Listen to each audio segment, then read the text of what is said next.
the biggest foreign policy challenge that Obama is going to face, at least this is the way that he has described it, is the situation in Afghanistan and Pakistan. In the interview that we did, he said, I asked him whether he would talk to the Taliban, and he said that he would. What do you think the solution is there, in 25 words or less?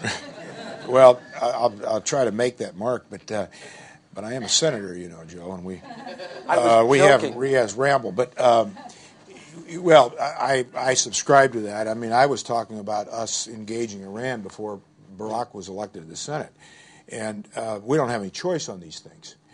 We'll just blow up the world. I mean, if that's because there's only one alternative where this is going. When you waltz yourself into a diplomatic cul-de-sac and you can't get out, where do you think this is going to go? Confrontation, conflict. There's no other way out of this. So, on the Taliban engagement, obviously these things have to be done right, structured right. I mean, so much nonsense in this campaign about Barack Obama would sit down with Ahmadinejad in no conditions. And he's never said that. That's not the way you do it. We got a lot of experienced diplomats here, starting with Holbrooke. I mean, you set these things up the right way, but you do have to engage. Eisenhower engaged, Reagan engaged, Kennedy engaged. Our greatest presidents have, but the Taliban, Petraeus has talked about this.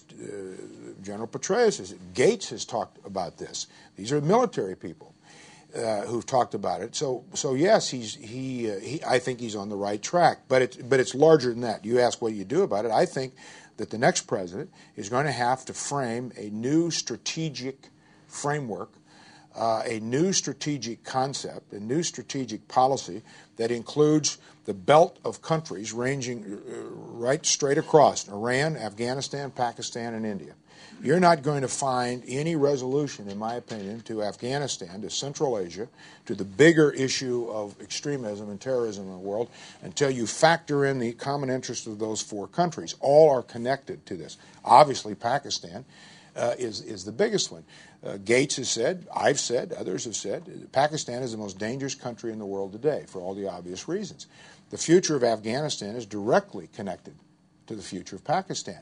So if that's the case, I believe it is, then you're going to have to widen your framework and widen your lens on strategic thinking, which then has to then be connected to a strategic policy. And that's what's going to have to occur.